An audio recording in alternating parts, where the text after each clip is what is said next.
ഏത് നേരത്താണ് അവ ഇങ്ങോട്ട് കേറി വരാൻ തോന്നിയത്. പെണ്ണിനായിട്ട് നിക്കണ നിലക്ക് അവിടെ തന്നെ നിന്നാ മതിയായി. ഏത് സമയം ഈ പണിയോള് മാത്രം. നേരം നോക്കിയല്ലോ കുറച്ചോനെ. ഇനിയിപ്പൊ ഉമ്മാന്റെ ഒക്കെ നാട്ട് കിട്ടും. ഉമ്മ നീച്ച അനക്കിന്ന് ക്ലാസ് ഒന്നും ഇല്ലേ? നേരത്തെ അയക്കണെന്ന് എന്റെ വിചാരം. നിങ്ങൾക്കൊന്നും എന്നെ വിളിച്ചുകൂടായിരുന്നില്ലേ? പിന്നെ അയക്ക് പയല്ലേ പണി. ഇവിടെ എന്തെങ്കിലോ 100 കൂട്ടം പണികളുണ്ട്. അതിന്റെ ഇടയിൽ ഞാൻ എന്നെ വിളിക്കാനും കൂടി വരാം. കോളേജിക്ക് പോണം എന്നുള്ളവരെ നേരത്തെ നീച്ചിട്ട് അങ്ങോട്ട് പോവുക. അല്ലാതെ ഞാൻ വിളിക്കുന്നു വിചാരിക്കണ്ട. ആ സെമീർ നീച്ചിക്കണ? ഇല്ല, ഓള് നീച്ചിട്ടില്ല. ഓക്ക് പിന്നെ നീച്ചേണ്ട ആവശ്യമില്ലല്ലോ. നേരത്തിന് മുണുങ്ങാൻ അങ്ങോട്ട് വന്നാ മതിയല്ലോ. ഞാൻ വെച്ചുണ്ടാക്കണ്ടല്ലോ തിന്നാന്. ഇജ്ജ് ഞാൻ പോവാൻ നോക്ക്, നേരം വെക്കണ്ട. ആണേ നീച്ച വന്നോട്ടെ. എന്നെ കൊണ്ടൊന്നും പറ്റില്ല വിളിച്ചോർത്താനൊന്നും.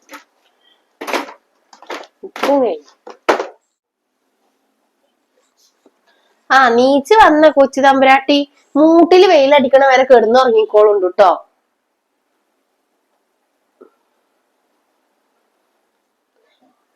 എന്തേലും ഇങ്ങോട്ട് പറഞ്ഞിട്ടുണ്ടെങ്കിൽ മൂങ്ങ നിക്കുമ്പോഴാണ് നിക്കും തൊള്ളയും തുറക്കാതെ. ഇങ്ങനൊരു പെണ്ണ്.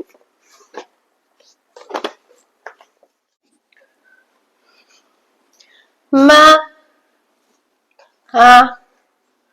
ഞാൻ പോവാട്ടോ. എന്നുവെച്ച് പോയിക്ക് ചായ അടിച്ചിക്കണോ? ഞാൻ ചായ അടിച്ചിക്കണു.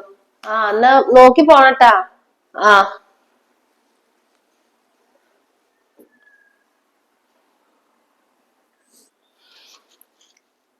അല്ല, ഇജ്ജ് എവിടുക്ക കെട്ടി ഒരുങ്ങിയിട്ട്? ഞാൻ ക്ലാസ്സിന് പോവാ. ഇജ്ജ് പോവൊന്നും വേണ്ട. ഇജ്ജ് പോയ ഇവിടുത്തെ കാര്യങ്ങളൊക്കെ പിന്നെ ആരാ നോക്കുക? പഠിപ്പേരത്തി വന്നിക്കണു. ഇജ്ജ് എന്തിനാ ആ കുട്ടീനെ ഇവിടെ ഇങ്ങനെ നിർത്തണത്? അത് പോയിക്കോട്ടെ, അതിന് പഠിക്കൊന്നും വേണ്ടേ? ആയിക്കോട്ടെ. ഇങ്ങക്ക് വയ്ക്കോ ഈ പെരിനുള്ളത്തെ പണിയോൾ എടുക്കാന്? നിങ്ങൾ എടുക്കുന്നുണ്ടെങ്കിൽ ഓള് പോയിക്കോട്ടെ പഠിക്കാന്. ഇന്നെ കൊണ്ടേ ഇത്രയും ആൾക്കാർക്ക് വെച്ചുണ്ടാക്കി കൊടുക്കാനൊന്നേ ഇന്നെ കൊണ്ട് പറ്റൂല. നിങ്ങൾ ചെയ്തോളി. അങ്ങനെയാണെന്നുണ്ടെങ്കിൽ ഞാൻ ഓളെ പറഞ്ഞേക്കാം. അല്ല, നമുക്ക് ഒരാഴ്ച കഴിഞ്ഞാൽ എക്സാം ആണ്. എനിക്ക് പോവാതിരിക്കാൻ പറ്റൂല. എക്സാമും കൊക്സാമൊക്കെ അവിടെ നിക്കട്ടെ. ആദ്യം ഈ പെരന്റെ ഉള്ളത്തെ പണിയോട് എടുത്ത് പഠിച്ചാദ്യം. പിന്നെ കെട്ടിയൊരുങ്ങി നേരം വെളുത്ത കെട്ടിയൊരുങ്ങിയാണ് പോവാ. വൈകുന്നേരം ആകുമ്പോ ഇങ്ങോട്ട് കേറി വരിക. എന്താ പല കഥ? ഇജ് എവിടേക്കും പോകൂല. ഇവിടെ തന്നെ എന്നോ മര്യാദക്ക് പോയിട്ട് കഴിച്ചിട്ട് ഇങ്ങാണ്ട് വല്ല പണിയെടുക്കാൻ നോക്ക്. ഇജ് മറ്റോളെ പറഞ്ഞയച്ചല്ലോ, ഒന്ന് ഓളെ നിർത്തിക്കൂടായിരുന്നില്ല എനക്ക്? ഓളെ പഠിക്കാനാണ് പോണത്. അല്ലാതെ ഇവളെ പോലെ കണ്ണി കണ്ട ആണുങ്ങളെ തൊള്ളേക്ക് നോക്കിക്കാൻ പോവല്ല.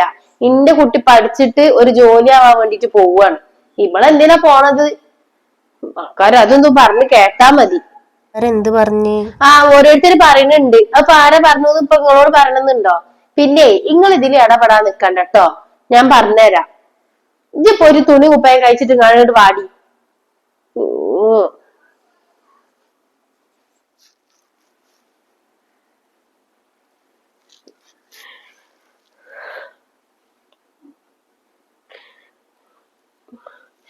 വല്യമ്മ, എനിക്ക് അടുത്ത ആഴ്ച എക്സാം. വല്യമ്മ, എനിക്ക് പോവാതിരിക്കാൻ പറ്റൂല. എനിക്ക് കൊറേ പഠിക്കാണ്ട്. ഞാൻ എന്താ ചെയ്യ? ഉമ്മമാന്റെ കുട്ടി വിഷമിക്കണ്ട, ഒക്കെ ശരിയാവും എനിക്ക്. എന്തിനാ ഇളയമ്മ എന്നെ ഇങ്ങനെ കാട്ടണത്? ഞാൻ എന്ത് തെറ്റ് ചെയ്തിട്ടാണ്? നിങ്ങൾ എന്തിനാ എന്നെ ഒപ്പം നിർത്തിക്കണം? എന്നെ വേറെ എവിടെയെങ്കിലും കൊണ്ടാക്കിയാ പോരായില്ലേ? ഇതിപ്പോ എനിക്കൊന്നിനും പറ്റണില്ലല്ലോ. ഇതിന് എന്ത് മറുപടി അമ്മമ്മ പറയാന്ന് അറിയില്ല. എന്റെ അമ്മ ഉണ്ടായിരുന്ന അന്ന് ആർക്കും ഒരു കുറവും ഉണ്ടായിരുന്നില്ല. ഒക്കെ ശരിയാവും. സങ്കടപ്പെടണ്ടട്ടാ.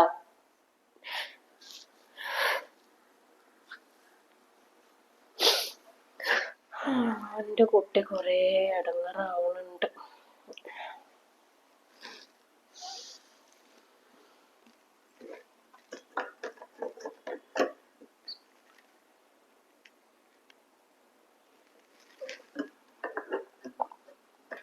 അങ്ങോട്ട് വരട്ടോ, വന്നിട്ട് വേണം. ഒന്നും പറയാനില്ല, അത് ശരിയാവൂല. എത്ര വെച്ചിട്ടാ പറയാതിരിക്ക?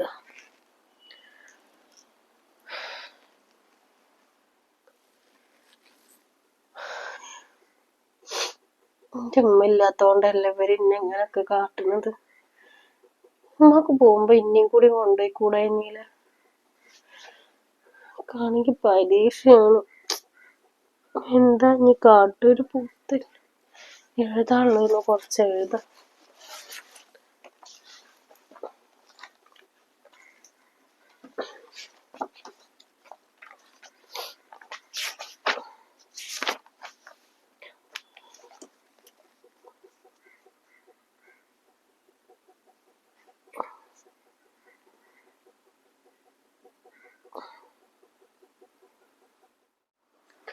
ഇപ്പോൾ ഇത് എവിടെയാണ്? തുണി കുപ്പായം മാറ്റിയിട്ട് വരാന്ന് പറഞ്ഞതല്ലേ, ഈ നേരെ പേരായിട്ട് ഓളെ കാണാനില്ല. അല്ലേ അന്നോട് ഞാൻ മുറ്റത്ത് പുല്ലറക്കാൻ പറഞ്ഞിട്ട് ഇജ്ജ് ഇവിടെ വന്ന് ഇങ്ങനെ ഇരിക്കുക? എന്താ നമുക്ക് പണി? കുറച്ച് എഴുതാണ്ടായിരുന്നു, അത് എഴുതാണ്. അന്നോട് ഞാൻ പറഞ്ഞതല്ലേ നാളെ മുതൽ ക്ലാസ്സിന് പോവണ്ടെന്നുള്ളത്. ഈ ക്ലാസ്സിന് പോവാത്ത അനക്ക് എന്താ എത്ര തോനെ എഴുതാനുള്ളത്? വേഗം വന്നാ പുല്ലൊക്കെ പറിക്ക്. ഓളൊരു എഴുത്തേറ്റിരിക്കണത്. ഞാൻ ഇപ്പൊ വരാം. വാണ്ടിയിലെ നല്ല പഠിച്ചുന്നുണ്ടെങ്കി അതും ഇല്ല. അതിനൊക്കെ ആ പെണ്ണിനെ കണ്ട് പഠിക്കണം ജി. ആ പെണ്ണ് നേരം വെളുത്ത് വൈകുന്നേരം വരെയും പുസ്തകം എടുത്ത് പഠിച്ചാലേ ഉള്ളൂ. അനക്ക് അതിനൊന്നും അനക്ക് നേരമില്ല. ഇനിയിപ്പൊ പഠിച്ചിട്ടും കാര്യമൊന്നുമില്ലല്ലോ, നാളെ മുതൽ പോണൂല്ലല്ലോ. അടുത്ത വെച്ച് ഇങ്ങോട്ട് വായോ.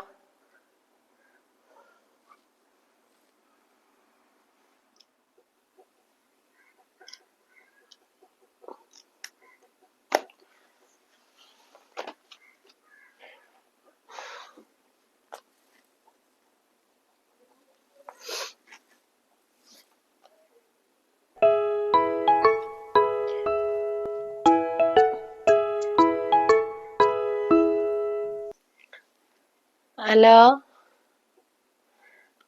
ആ ഷർഫുന്നീസ് പറയടി.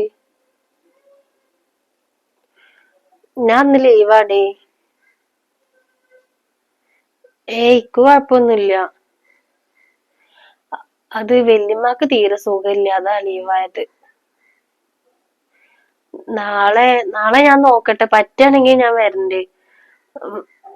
വല്യമ്മാന്റെ മാറിയിട്ടില്ലാന്നുണ്ടെങ്കിൽ ഞാൻ വരില്ല.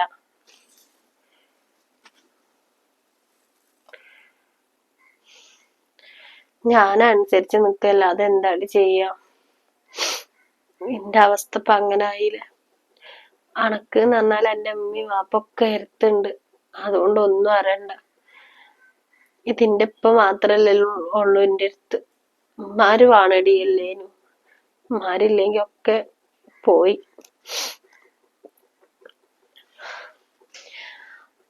എന്റെ ഉമ്മാക്ക് പോയപ്പോ എന്നെയും കൂടി കൊണ്ടുപോയാൽ മതിയായി. അല്ലെങ്കിൽ ഞാൻ ഇങ്ങനെ ദുരിതടിക്കേണ്ട ആവശ്യം ഉണ്ടാവൂലേ.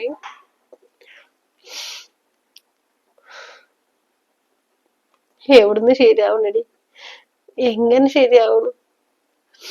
ശരിയാവും. നിന്റെ തല ഇവിടുന്ന് തെറിച്ചു കഴിഞ്ഞാൽ ശരിയാവും.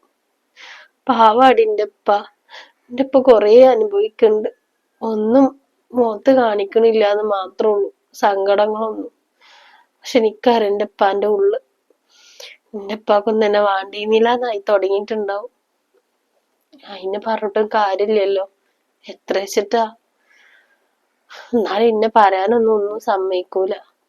ഒരു പാവാണ് വല്യമ്മ. അതെ, എങ്ങനെയോ ഞങ്ങള് രണ്ട് ജന്മത്തിന് ഇവിടെ ഇങ്ങനെ നിർത്തി പോകുന്നുണ്ടെന്ന് മാത്രം.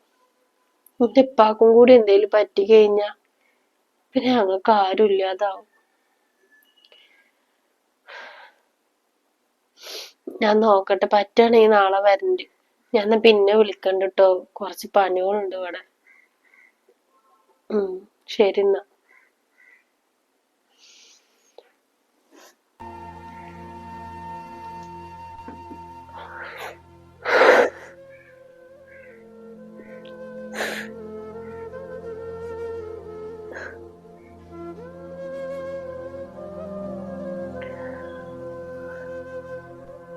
ഇത് സെമീറ, ഇവളുടെ കഥയാണിത്. ഉമ്മ നഷ്ടപ്പെട്ട ഇവൾക്ക് ഉപ്പയും വല്യമ്മയുമാണ് ഏക ആശ്രയം. രണ്ടാനമ്മയുടെ ക്രൂരത കാരണം ഇവളുടെ ജീവിതം ഇനി എങ്ങനെയാണ് മുന്നോട്ട് പോകുന്നതെന്ന് നോക്കാം. കഥ ഇഷ്ടപ്പെട്ടാൽ സബ്സ്ക്രൈബ് ചെയ്യുക, കമൻറ്റ് ചെയ്യുക.